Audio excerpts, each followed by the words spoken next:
I'm going to hand you over to somebody I like to consider a friend and a buddy. We had him on the Strength Matters podcast a while ago on episodes 11 and 31. And you can play those back on iTunes and, of course, our website, realstrengthmatters.com. But also the Ben Coomber radio host with Body Type Nutrition and Awesome Nutrition. A huge pleasure to introduce on our webinar today, Ben Coomber. Ben, please take it away. Good evening, everyone. So Seb is acting as my co-host this evening. So if I say forward or backwards, that means he's going to change the slide because I can't be in control. So if there's any hiccups, you're not allowed to blame me. We're allowed to blame Seb. So yeah, I'm Ben Coomber. I own a company called Body Type Nutrition. I'm an educator in the health and fitness space, and I got into all of this because I was once obese. Found it really difficult to lose weight, and when I had that aha moment, the weight just fell off me, and it inspired me to get into the fitness industry. That was 10 years ago. I now have Body Type Nutrition, which has an online coaching and education platform. So we teach personal trainers how to be better nutrition coaches. We've all, some of the people have been saying in the chat box, we've just launched what we feel is the first ethical supplement company offering clarity in the world of supplements. I have the UK's #1 health and fitness podcast. I do a lot. So even after today, even if I pique your interest on a couple of things, hopefully at least you'll come and say hello on Facebook, come and follow some of my stuff. I'm very active on social media. I generally like to put a lot of good information out into the social space. But enough about me. We're here to help, or I'm here to help you this evening. The title of tonight's webinar is Why People Can't Lose Body Fat. Now, I'm going to go over 10 reasons on things that I think you need to think about. Now, there's probably some things that you've already thought of. There's a couple of things that you know, and maybe you think, oh, actually, do you know what? I need to maybe not reconsider what I'm doing, but just look at your angle. Like, the chances are I'm not going to give you like a massive bit of knowledge tonight. Like, I know I'm not going to insult your knowledge. You guys know a lot about nutrition, health, performance. You're into it. It's your thing. You're happy and healthy already. But what I aim to do is give you a couple of aha moments, make you go away, make you think, and make you say, do you know what?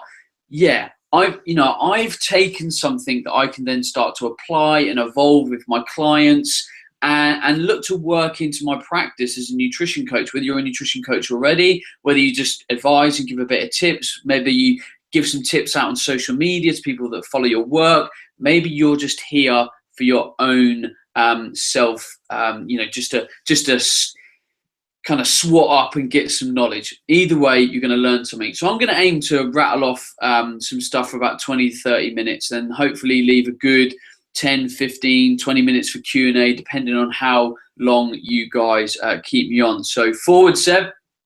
Forward ho. So we've already asked this question, so we'll ignore this. It's nice to get a gauge from people, who I'm speaking to get an idea of the audience. I will probably cross-reference language in this by talking about the client.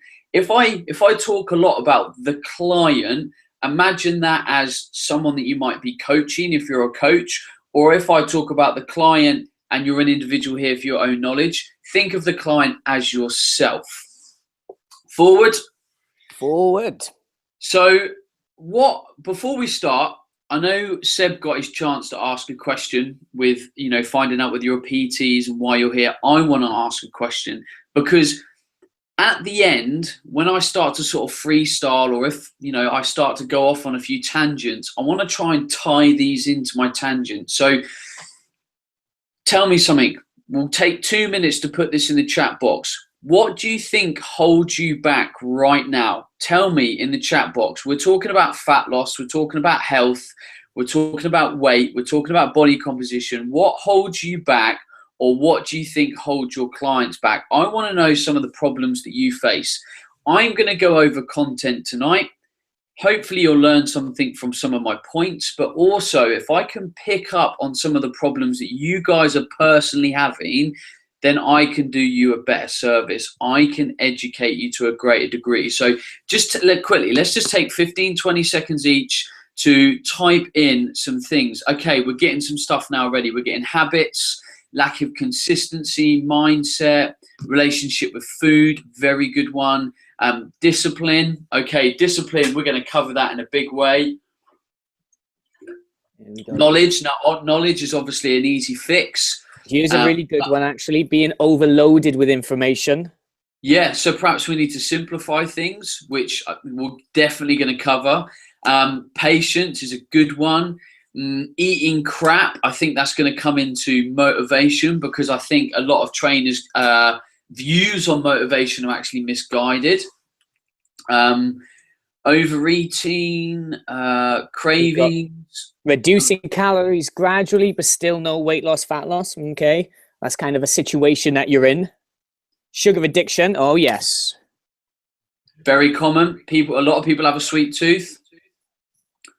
Okay, so we're getting a load of stuff coming through here. From a diet plan. Okay, right. I've got a good couple of thoughts to kind of make sure I expand on this. So this is really good. Okay, forward, Seb. Let's roll with this. Here we go. So if you've now put your input into the chat box, if you could now not post in the chat box while I'm talking, that would be awesome. Just let me get on a tangent. Let me get my juices flowing. When the chat box just keeps pinging, it can be quite distracting. So once you've given your input on what you think's holding you back right now, let's stop with the chat and I'll revisit at the end, and then you can give me a chance to get into a flow and make sure I get the kind of feel and the content that I want out of this. Mm-hmm. So let's move forward, Seb. So here it is. Forward, my top 10 reasons for why people aren't losing body fat. Point number 1. So a huge amount of individuals, for me, don't actually know what their kind of goal is. And most people come into the kind of coaching framework or wanting to change themselves via an external stimulus. So they've seen something on Facebook, their friend has started to go to CrossFit, they've got something externally, and it's very rarely internally. Maybe it's been a little bit environmental. Someone said a comment and they've gone, oh, perhaps I need to lose weight. And this is the first step for getting problems with your clients or with yourself. You know, people are saying they've got problems with a lack of consistency, a lack of motivation. Like, if you can't stick to your goal, was it really your goal in the first place? This is a massive, massive issue. And if your goals were externally driven, people are going to struggle to stick to them because they don't mean anything to you. They don't get you inside. They don't hit that heart center and make you emotionally driven. Like when I was on my weight loss journey, I was really fired up because I did it because I wanted to lose weight for my career. I was an actor at the time, and I said to myself, I need to lose weight. I don't think I'm going to get as much work if I'm an overweight actor. I have to lose weight. My career is dependent on it. So even when my journey wasn't simple, it wasn't straightforward, I struggled, I was always looking for answers. I was consistent. I was pushing myself. So I don't want to say that I was in a gifted position. I put myself in a position where I couldn't fail. It's not to say that things happened quickly, because they didn't. The first part of my weight loss journey was really difficult. I lost 5 pounds in 5 months. I had a lot of the wrong advice. I was doing a lot of the wrong things. But deep down, I was fired up. Every day I was making positive decisions because I allowed myself to get to the root cause of why I wanted to lose weight. And it was a simple, singular journey for me. So how are you going to fire that up with your clients? How are you going to go deep with your client? If a client comes to you, or you're someone that says, do you know what, I want to lose weight. I want to feel better in my clothes. What does that mean? How does it look? What does it feel like?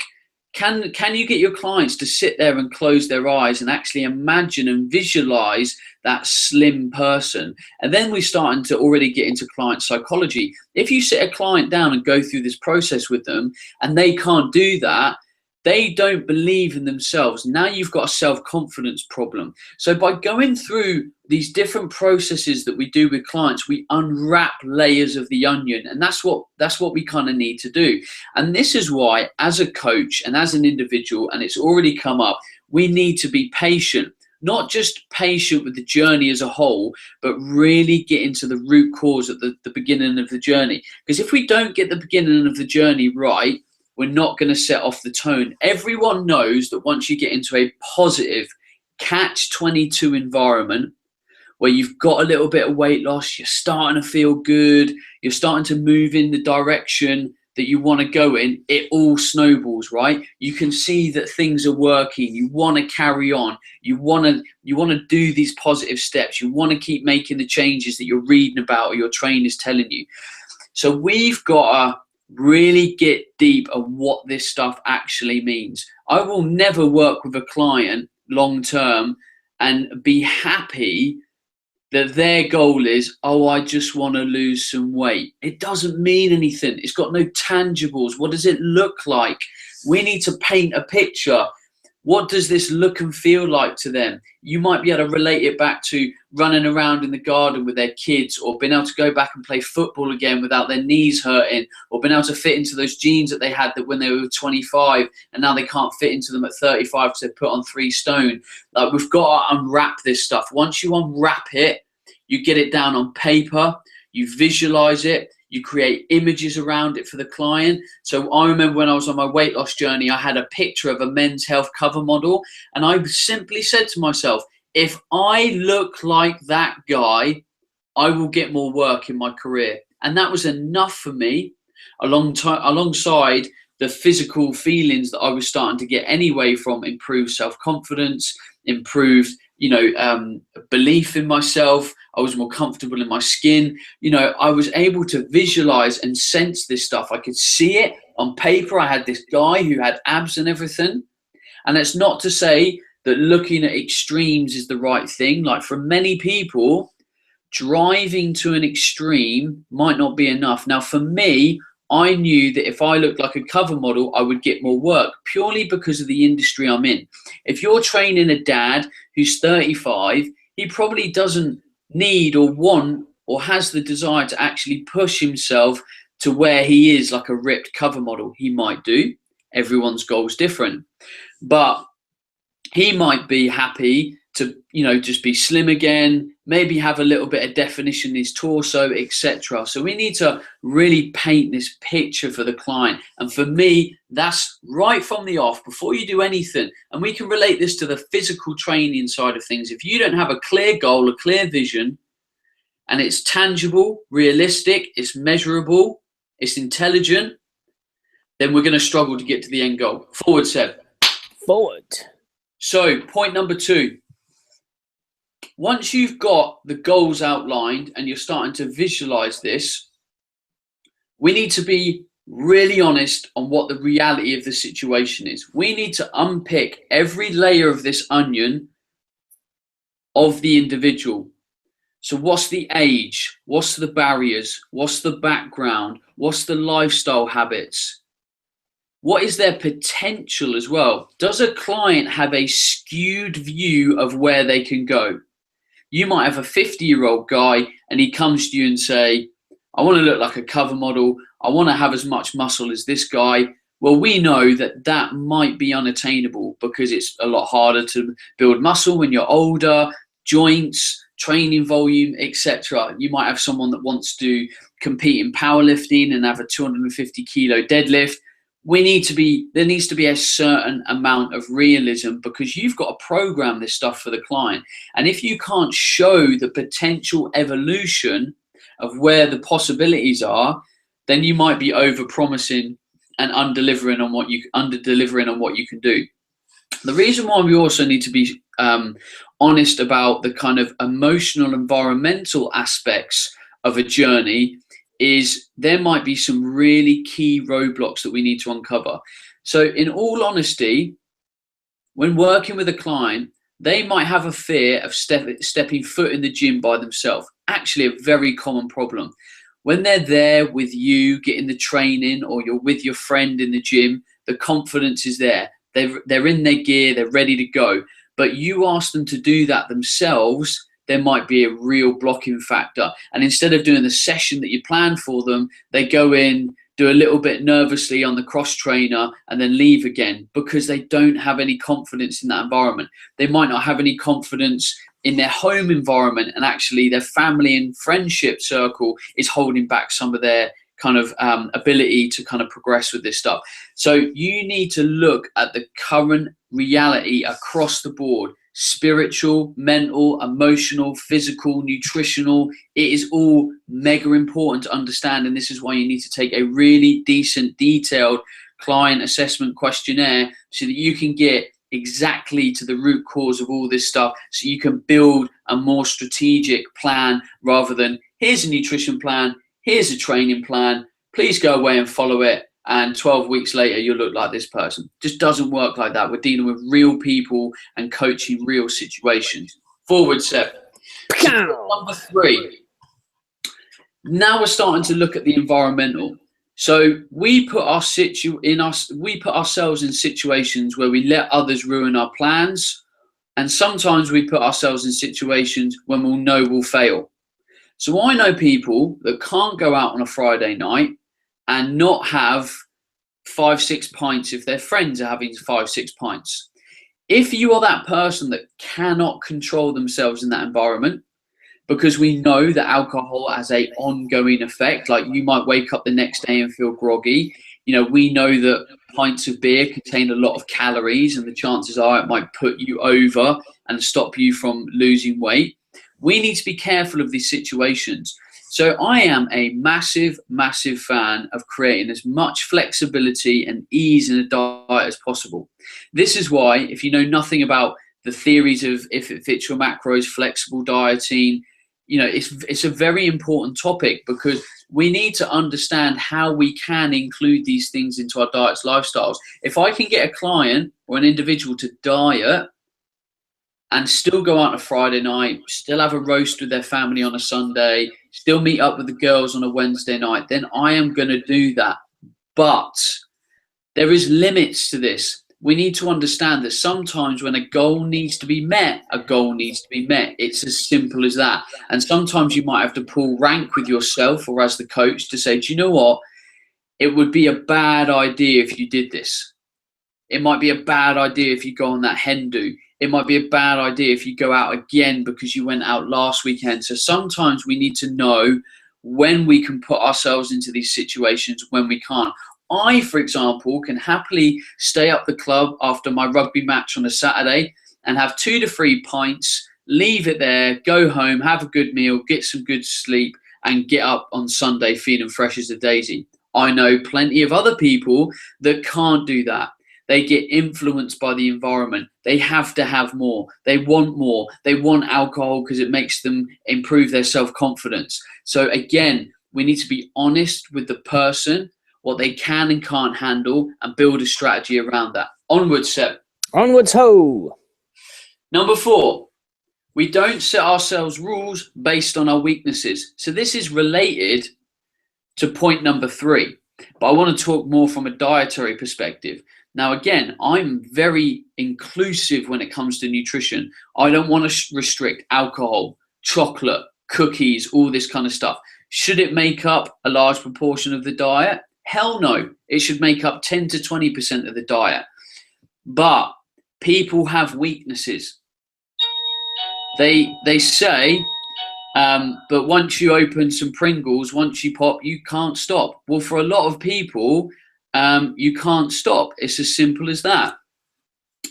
So we need to remove these kind of foods from our environment so that people don't go on binge cycles with them. Like if you take them, 1 second, someone's at my door. Seb, you're going to have to cover for me while I run down. Oh, right. Yes. It's the Seb show. Guys, as Ben mentioned, do keep your questions until the end. And of course, I think some of you may have realized that sometimes we do have a little bit of connection happenings, errors, gremlins. do stick with us. Ben is all the way in his house. I am at mine. And of course, we are using a program to screen this to you. So just bear with us in case sound and such drops. He's back, and we can maybe edit this bit out. Off we go. Sorry about that, guys. Onward, Seb. Let's go to point number 5. Number 5. I could have done this on my own. Number 5. So, number 5, we have no portion control mechanism. Example, eating clean isn't enough. So this has been a brilliant advancement for the fitness industry. Don't get me wrong. The paleo, the clean eating, the kind of natural food movement has been amazing. But it's become very scary and very dogmatic at the same time. Alongside this, there's been a huge amount of scare tactics to support this method of eating. Now, not for any minute going to say that real food is bad or anything like that. It's not. Everyone should be eating loads of fruits and vegetables, have consistent protein intake in their diet, manage their carbohydrate and fat intake with what works for them and their exercise. But we need to start to look at this other little bit of it, this 10, 20, this 30 kind of ambiguous percentage, because a lot of these kind of theories of, oh, we'll just eat whole foods and it will all be okay, has extrapolated itself to kind of enforce and keep people in this paradigm of thinking with food by alienating the bad stuff that we removed. So a lot of the time, these diet concepts around real food, clean eating, paleo, primal, caveman, etc., have said gluten is bad, grains is bad, dairy is bad, processed food's bad, sugar's bad, preservatives are bad, additives are bad, trans fats are bad, polyunsaturated fats are bad, and there's just so much bad. But in the grand scheme of things, if we're eating a good whole food diet 80, 90, maybe 95% of the time, how much bad is this really doing? And should we be using the word bad? I prefer non-optimal. There's loads of foods in our diet that are non-optimal, but it doesn't mean we have to alienate ourselves from them and treat them as bad foods and then never have them. And this is where, and a lot of people, when I asked what their problems were at the end of this that are holding them back, people said consistency, binge cycles, motivation. Like, how do I lose motivation on a diet when my diet is inclusive? If I'm able to have a drink on my diet, why should that not be inclusive? Then I know it doesn't become alienating. It doesn't become dreary. It doesn't become a slog. Like, if I can have a brownie and a coffee out with my friends once a week, that becomes inclusive. I'm able to be consistent. I don't feel like I need to cheat.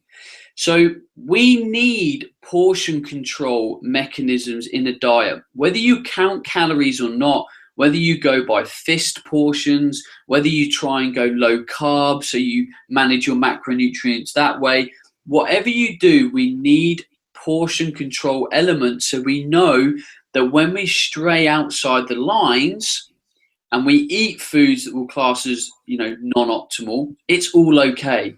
Like, I eat 3,500 calories a day as an example. 3,000 of those calories today has been whole, beautiful food, tons of fruits and vegetables.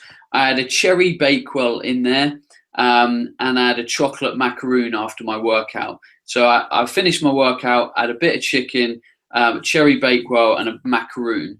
I was on the move. I needed something quick. I'm on a high calorie intake. Now, granted, that becomes more difficult when you're dieting, and there needs to be a more refined and dedicated approach to real food on a diet because you're on a restricted calorie intake anyway. But at what point does my diet now feel restricted in any way? It doesn't. I mean, I'm on an inclusive diet, but I don't feel bad that I took on a bit of sugar or I had a bit of cake. I shouldn't feel bad. The majority of my diet is amazingly healthy food. It's not having a negative impact on my health in any way that I can see. I'm not eating foods that are causing any kind of reaction or causing me to be tired or anything like that. So we need mechanisms to keep us on track, but everything has to be inclusive. It cannot be dogmatic or overly restricted unless it's connected to a health outcome.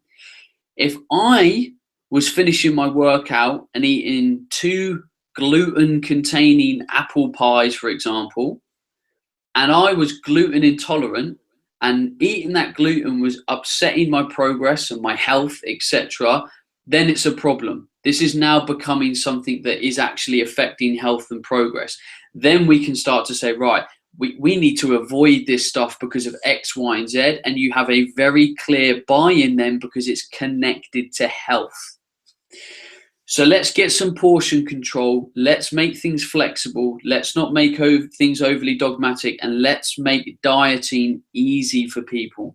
Onwards, Seb, let's get to point 6, amigo. Patow! Here we go. So once we do this, we allow people to be consistent. A lot of people will fail because they're not consistent enough in their approach. So think back to when you weren't consistent. When did you, quote unquote, fail? When did you stop? When did you have a break? When did you have a binge? Now think, what was not allowing you to be consistent? Let's look at training. One of the ways I struggled to be consistent last year with my training is I simply tried to fit in too much. And this is an obsessive nature about the fitness industry of trainers, that we have to train a lot. Like, great results equals training all the time. And I was trying to stick to a 6-day-a-week training schedule. 2 rugby sessions, 4 days in the gym, game day and 1 rest day. It was too much. As soon as I had travel on, something happened, something got ill, I got ill, like whatever, it stopped me from being consistent. So I had to stand back and say, well, hang on a minute, what's stopping me from being consistent? I'm the one that wrote the training program. It's my fault. I'll relay this back to you as coaches, the coaches that are on this call. If a client cannot be consistent with an approach, a program, a diet, whatever it is it your fault? Have you made it unachievable? Have you gone too hard too soon? Is it all too black and white? Have you not educated about them about being flexible with their nutrition and their training? These days, I follow a very simple 4-day-a-week training program, currently in my off season, and I have an optional 3rd day of hard conditioning. And at the moment, I always get it in because some days I'll do 2 sessions in 1 day. Some weeks it's easy to do the 5 sessions. So I took the pressure off myself. I took the pressure off. I was allowed to be more consistent because I had greater flexibility, and there wasn't this kind of, I hadn't imposed on myself of, Ben, you need to train 6 days a week. This is what's going to get you results. No, the training stimulus was going to get me the results, just like the calorie deficit was going to get me the results by going on an appropriate diet. So if we're not able to be consistent, dig deep, be honest, ask ourselves why. Next point, Seb, please. Point number 7. Number 7. So when we are looking at dieting, we can't neglect the factor of training. Training is really important. And I think a lot of people don't train as hard as they think they do. If you put into MyFitnessPal or some of these calorie calculators, your training intensity, like, oh, I was in the gym for an hour and I trained intensely, 8 out of 10. And it pops up saying, oh, you've burned 850 calories. No. We have to be really honest with what hard training actually is. We then have to be honest about the actual work time. So let's take a traditional bodybuilding workout, because we all understand it. It's easy. You go into a gym, you've got, let's say, 18 to 24 working sets. Most of those working sets are about half a minute.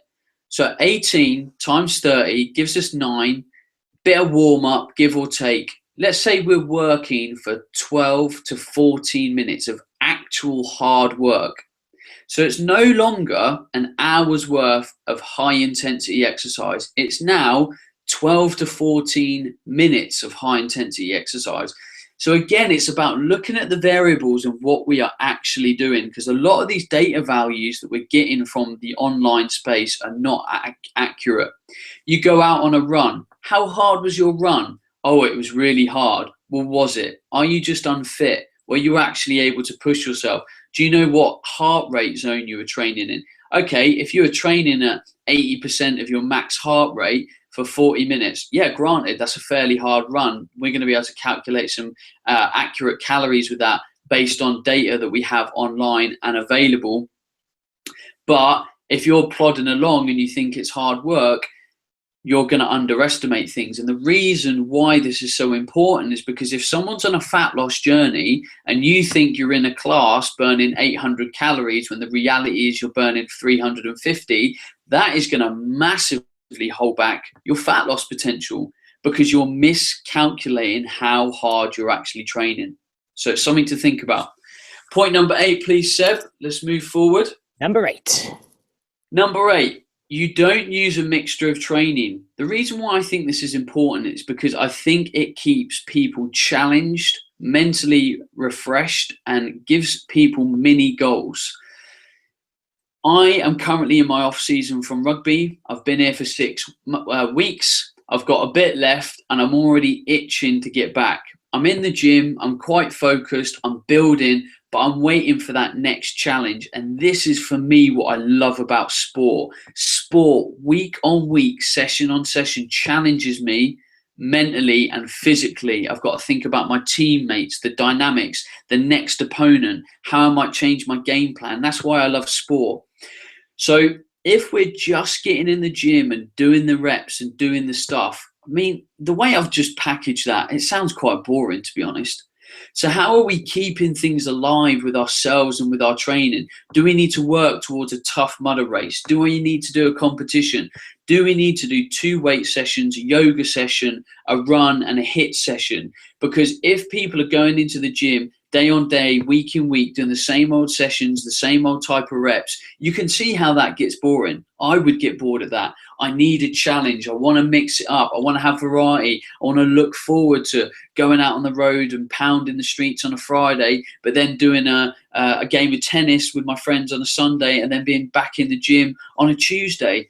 People need that variety, and we always look for that. So whether you're an individual or a coach, please consider the kind of emotional aspect of training and what we actually get from it in terms of a reward scenario. Onward, Seb, point number 9. Number 9, almost there. Number 9. So this is important and simple. You're not diligent enough with your sleep. Sleep affects everything. Have a bad night's sleep. You know about it, right? Your training isn't as good. Your concentration work isn't as good. We know that there's disease markers and inhibition to lose weight when people are sleep deprived. Sleep affects everything. So as a coach, you need to assess the sleep environment. What time do they go to bed? What time do they get up? What's their quality of sleep? What's their sleep environment like? What are they doing before bed? What are they doing earlier on in the day? You need to micro-analyze the hell out of the sleep cycle, because if you can't get someone into an optimal sleep state and get them at least 5 days of the week sleeping really well, you're going to struggle to get results, because everything will be harder work. The body will not be recovering. It just won't be in a good place. So sleep, please be mega diligent with yourself and your clients in this factor. So last point, Seb, let's move into point number 10. Number 10. Why your clients can't lose body fat is you're not listening to your body enough. I love it. Love it, love it, love it when I can get people to a place where they just know what to do. They know how to change their diet. They know how to change their training. They know when to take a day off or some time out or eat a certain food, because you're just listening. The extreme side of this, as you can see in the picture, is pain. Like, people don't listen to where there might be pain. We ignore it. We carry on training, even when we know we shouldn't done. So I want to teach a client, and I want to get to a point where they know what to do. They can start to be intuitive about it, and also that they have the confidence.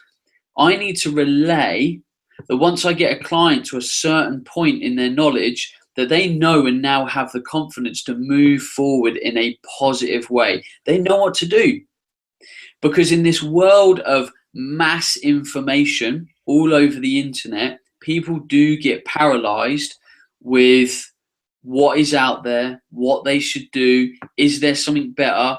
Has their coach missed something in the coaching framework? So you need to teach them, you need to empower them, you need to show them how to listen to their own body, and then you need to show them that what they know is enough, that they now have the ability to move forward and progress themselves because you've educated them in the right way. So listen to your body, be mega honest. And, you know, there's nothing wrong with taking a step back. I think people get scared in fitness to, you know, take a week off. We think we're going to lose all our gains. We think we're going to put on body fat. We think we'll lose all our conditioning. Like, there's nothing wrong with taking a week out and just resetting, reevaluating, standing back. It's like taking a week off work. Sometimes we feel a bit bad, but we go away and we come back refreshed, invigorated. We've got more creativity again. I mean, I get it every time I go away. It's almost like when I'm on the plane leaving the UK, my brain is almost released instantly, and even it gets creative, it gets ideas straight away because we stand back. So sometimes we have to stand back to be able to accumulate the energy to go forward. And to do that, we've got to listen to our bodies and allow ourselves to move forward with confidence. So forward, please, Seb. I'm just going to go through a couple of slides before we go into a Q&A. Don't worry, will be plenty of time for a Q&A because I know you will all have questions after I've rambled on. So I just want to summarize a little bit in terms of a kind of a solution here. So we've got a knowledge gap, right? We know that there's things that we need to impart into ourselves and onto our clients to ensure that we're doing the right things and taking the right strategies on board. Now, once we implement or try and implement this knowledge, we need to be honest about it.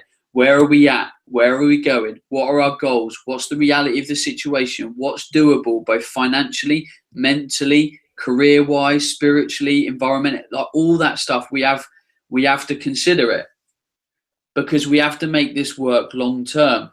If we can't make this sustainable, then it's not going to work. Trainers complain that their clients can't be consistent. What's sustainable for me right now, you look at my diet, my nutrition and training, is not sustainable for the majority of the population. They're not there. Their heads are not even remotely close to it. So we need to meet them halfway or even lower. So don't give them a full clean eating plan for 7 days that has every perfect food under the sun and they're in the gym 4 to 5 days a week. That is the polar opposite. Now, don't get me wrong, some clients are already there and they're motivated to make that change and they do it. If you've got those clients, then do it. Fire them up, get them in the zone. But you need to meet people halfway because you've got to get them on board. You've got to show them the results. Then you've got to layer it up. Start to give them more and more cool stuff that they can do once you're getting more and more buy-in, because this has to work for them long term. So forward, Seb, please. So before we go into Q&A, I'm just going to do a couple of slides on where you can find out a bit more information about some of the stuff I've talked about today. As I mentioned, I've got the UK's #1 rated health and fitness podcast, Ben Coomber Radio. We have about 20,000 subscribers every week. We get guests on, we do Q&As, we do all sorts. I've now started doing 2 shows a week. I do a mini show on a Monday, and then I do a longer show, which is usually a guest on a Thursday. You can also find me on Facebook, Twitter, Instagram as Ben Coomber. Just type Ben Coomber into Google, you'll find loads of stuff. I've got a personal website. Body Type Nutrition is where we do a lot of our nutritional blogging and coaching and educating. And then a new project of ours, which is Awesome Supplements, is a research-backed new supplement line to try and add clarity to what I think is a very confusing health and fitness industry. Now, if you want some free info Again, go over to any one of those websites and there will be free stuff relevant to whatever you want to learn. On my personal website, there's info and videos. If you sign up to the email list, you get videos and all sorts of educational material, whether you're someone just from the general public looking to clue themselves up more, or whether you are a coach looking to learn better coaching skills. The same with Body Type Nutrition. If you go onto that homepage, PTs get a free coaching handbook. You get a free seminar by me, an hour's worth of nutrition seminar, loads of cool stuff. And then there's a supplement ebook on why you don't need to take supplements on the Awesome Supplements website. So that's just some more free stuff that I can give you today. Seb, if you can flick the old flicker again, please. If you do want very low cost books, you might be someone that just wants a better idea of how to lay out a nutrition plan, how to cook better. I've got a nutrition blueprint, which is basically my brain in a book on how to set up a diet. And then we've got a cookbook as well, and they're on the Body Type Nutrition website. If you can flick it forward again, please, Seb. People always want to know about courses. Sorry, the slide has messed up a little bit there. I'll blame Seb. Definitely blame Seb. You just added that bit late, didn't you? That bottom one. No, it was all fine when I saw it this morning. Seb, do you send these slides out to the people that have attended the webinar? We don't, but what it will do is in just over a week, this will be up on YouTube and it will be up on the Real Strength Matters website underneath the blog session, so anybody can watch it. But if you would like the slides sent out, I'm pretty sure we'd be able to sort something out. If me and you can sort that out, because I can't think on the top of my head at the moment. Yeah, we might be able to put a downloadable link somewhere if people want these links. But reps training. I know people probably are already trained, but British Military Fitness is a company well worth checking out. Brendan Chapman has a good S&C course. Strength Matters does great workshops, kettlebell, search. Jordan Fitness does TRX, that kind of stuff. I'm a big fan. I like the work of Andy McKenzie, his kind of body weight and core training and stuff. So there are a couple of things on the training side of things that I recommend.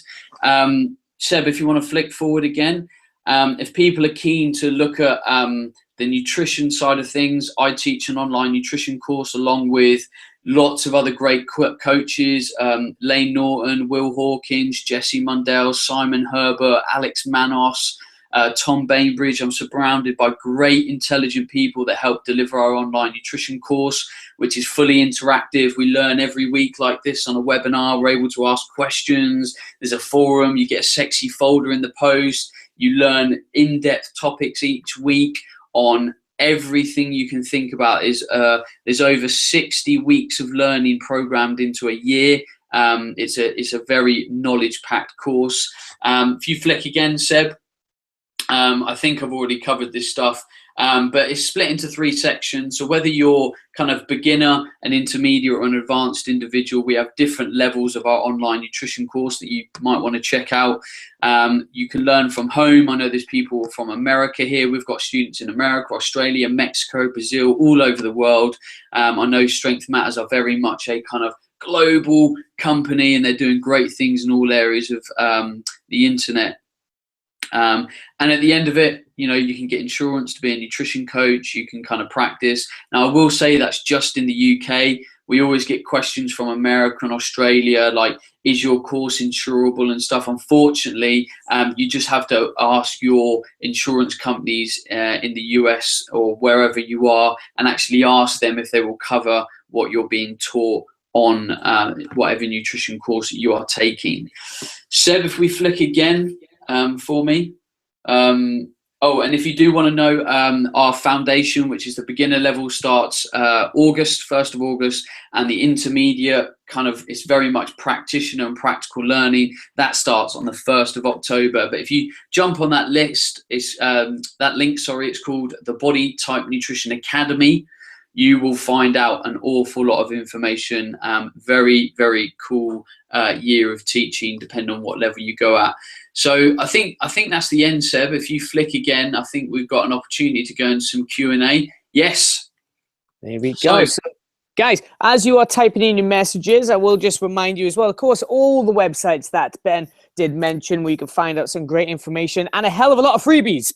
But again, we also had him on our podcast on episodes 11 and 31, just like the Ben Coomber radio show. It is on iTunes and, of course, our website. So, finger licking tasting. Get some typing, guys. Let's get some questions in. Here we are. Jimbo. I'm pretty sure that's my buddy Jimbo.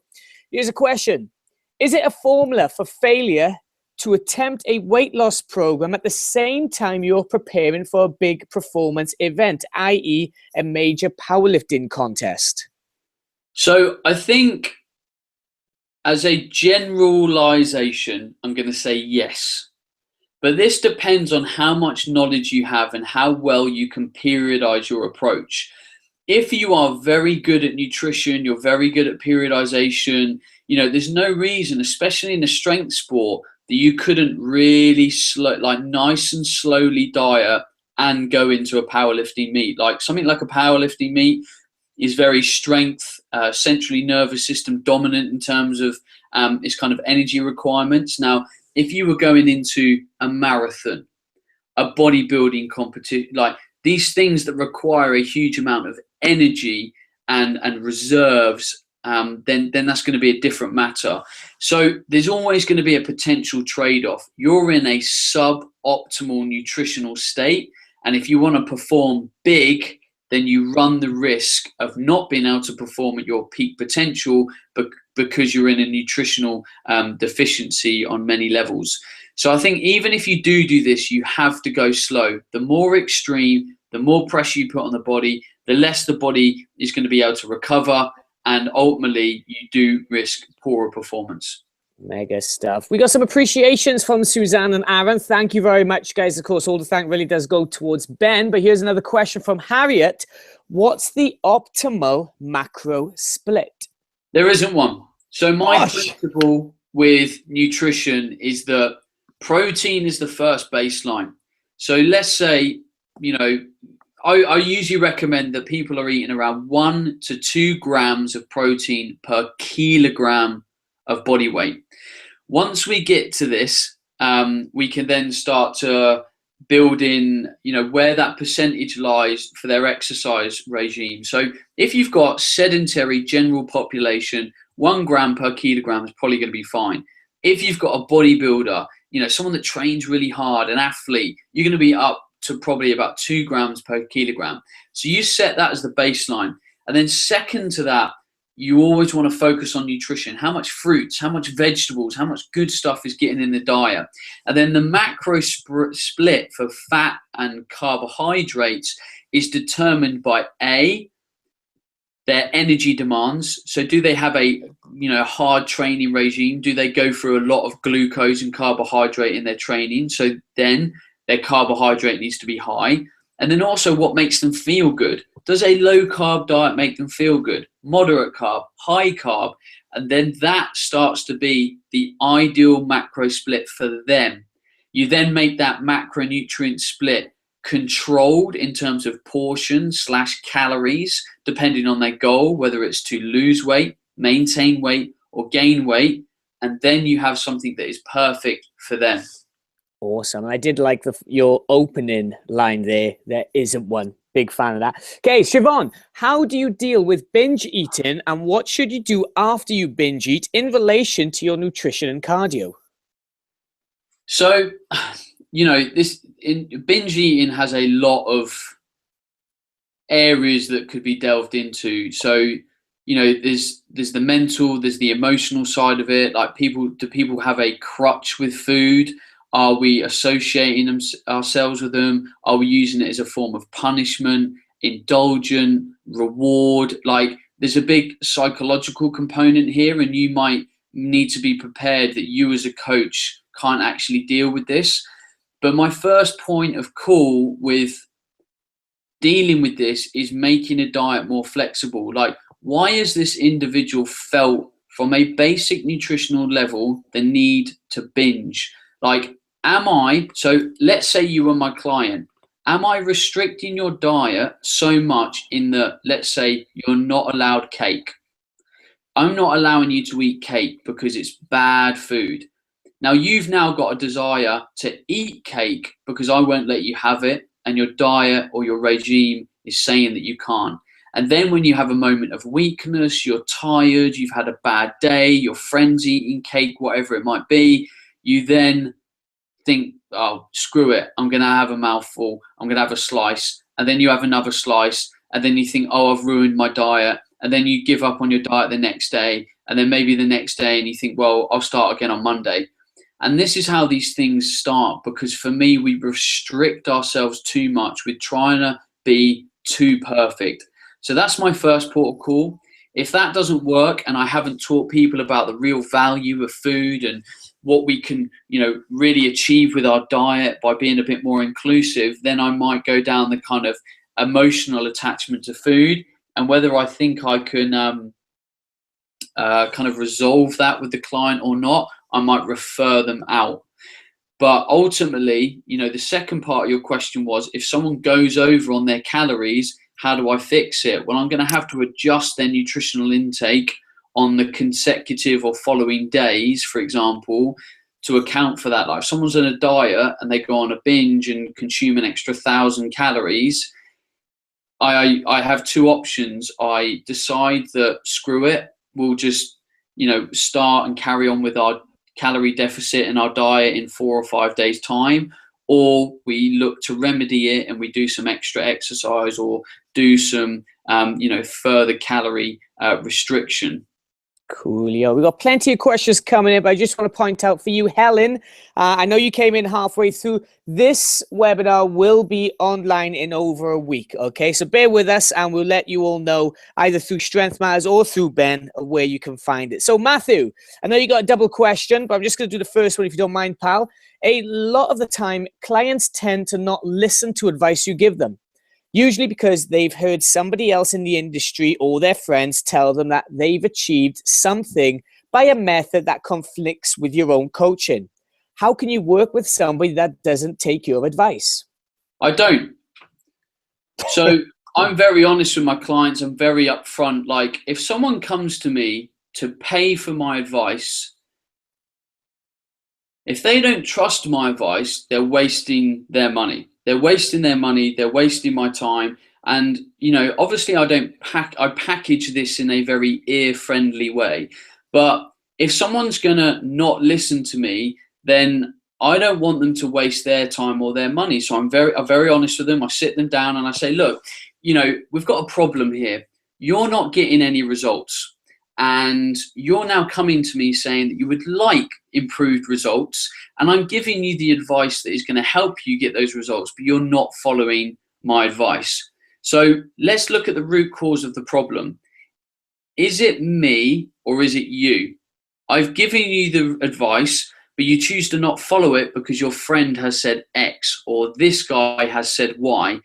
That's no longer out of my control. So there's no reason for you to come into your session, let's say next Friday, because I'm just going to give you the same advice and do the same thing over and over again. So I think we should have a little break from training until you're willing to start to implement and work with me on this, because otherwise I would rather be helping someone that is going to listen to me. Mega stuff. Absolutely awesome.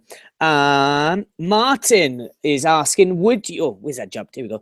Would you recommend the online nutrition course for a non-PT? I have no intention on being a PT. And he also says, great webinar. Thank you. Yeah, so it depends where you are. If you're an individual that wants more knowledge in nutrition, then take a nutrition course, 100%.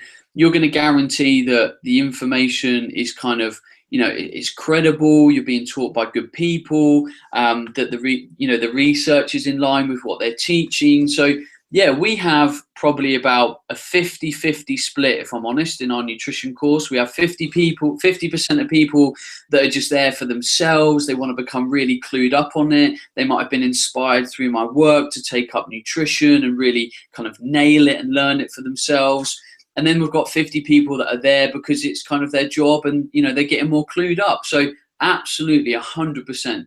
And for a lot of those people, you definitely want to just probably start at the foundation level. That might be enough for you.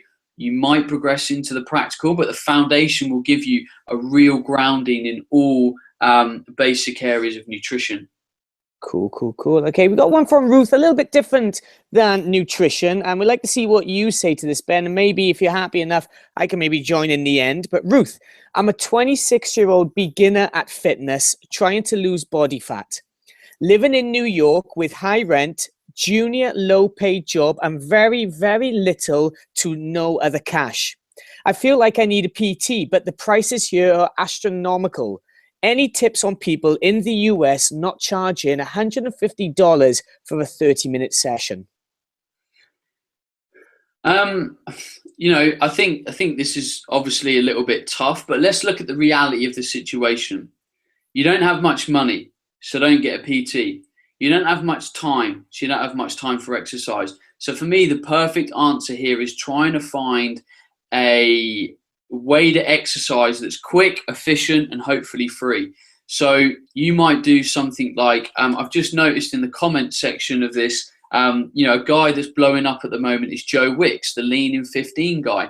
He's got loads of really quick workouts that you can do at the same time as him on the internet that will only take about 15 minutes. Do this 4 times a week. Brilliant. I work for a company called Gym Cube. They do the same. I think for like £10 a month, you can just do loads of their home workouts in the comfort of your home.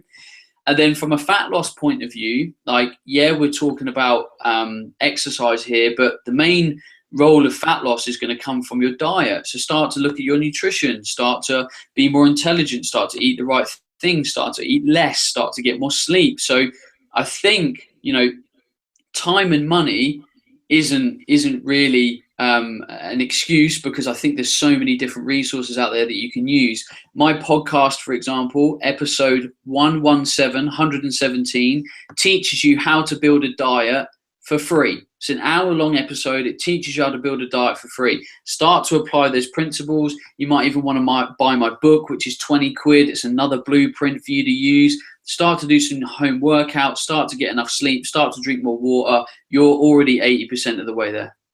Mega stuff. And I just want to add to that, if you don't mind, Ben, just very quickly, is Ruth, I understand what you're saying about money and not having much money. And I promise you, you don't really need to spend money to do physical activity. Your body's free. And if you're in New York, there's a hell of a lot of places you can go to that is free. Thompson Square Park for one, as well as the park.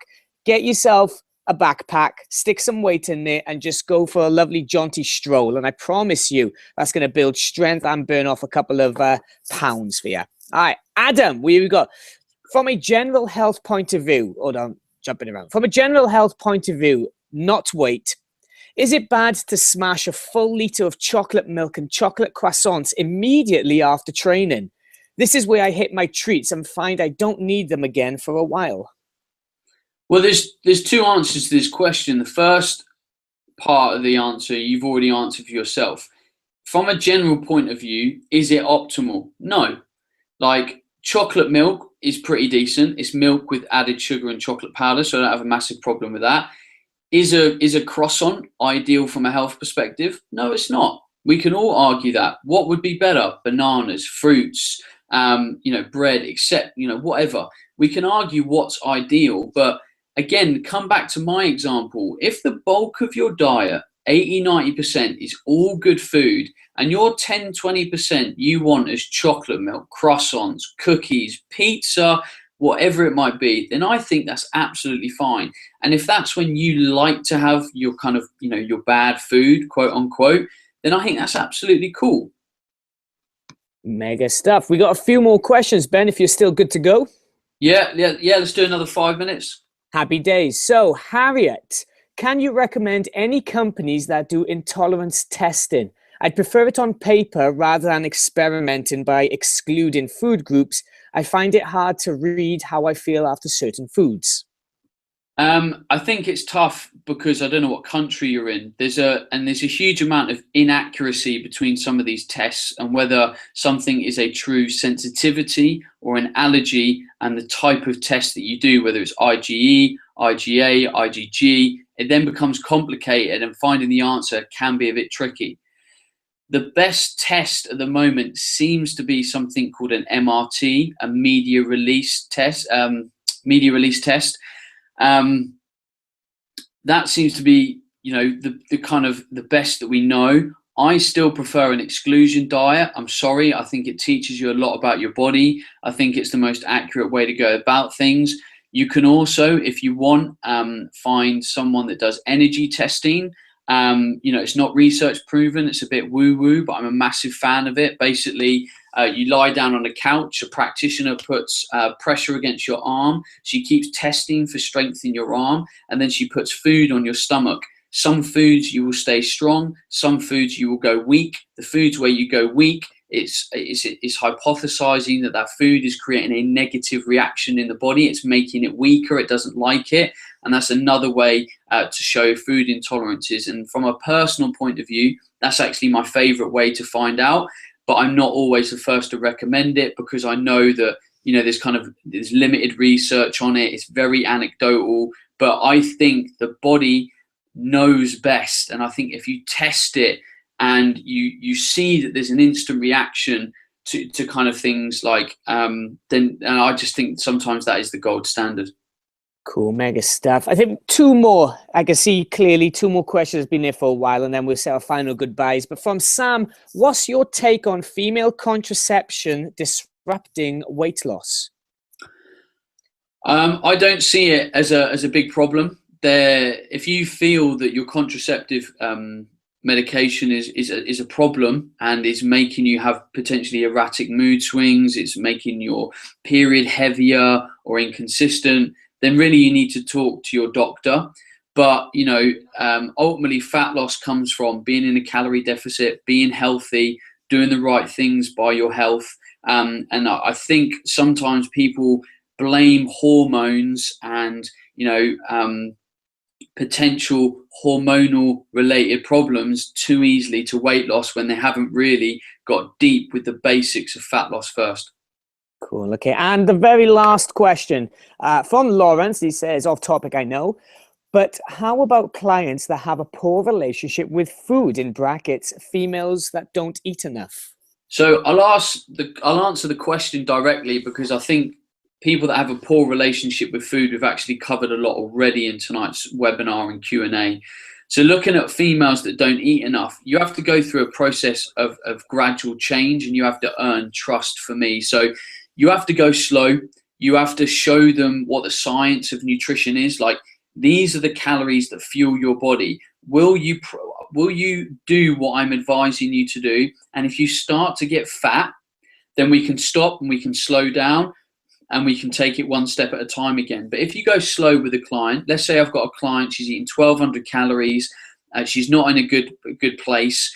If I go slow, nothing bad's going to happen. Bad stuff will happen if I calculate her calories and go, oh, you should be eating 2,200, and jump her calories from 1,200 to 2,200. That is going to cause a problem, because her metabolic rate is already way below that. She's going to get fat. But if I take her slow, if I get her healthier, if I get her happier, if I get her training intelligently, then her metabolic rate will rise. She'll start to perform better. She'll start to feel better. And you'll get this slow buy-in alongside the educational process.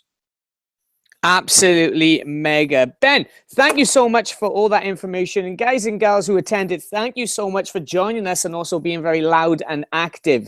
We got a hell of a lot of thank yous coming through. And for you guys who've turned up late, don't you worry about it. This will be online in just over a week. And either through Strength Matters or through Ben and Body Type Nutrition, you will find the link. You will be sent the link, and you will be able to watch it over and over again. Just to reiterate, guys, you can find out more Ben via bencoomber.com, bodytypenutrition.co.uk, and of course, Awesome Nutrition, and of course, realstrengthmatters.com as well. It's been a huge pleasure to have you here, Ben. Thank you for spending your evening with me and with us. Any last words for everyone? No, all I want people to do is, wherever you're at, wherever you're going, wherever you're taking people, be honest, apply things, communicate, stand back, reflect, don't be scared to experiment, be confident, trust yourself, and you'll succeed. Mega stuff. All I really need to say now is, guys, girls, and lizards all, again, thank you very much. Do please take care of yourselves and everybody else around you, and hopefully speak to you soon. Goodbye. See you, everyone. Thank you.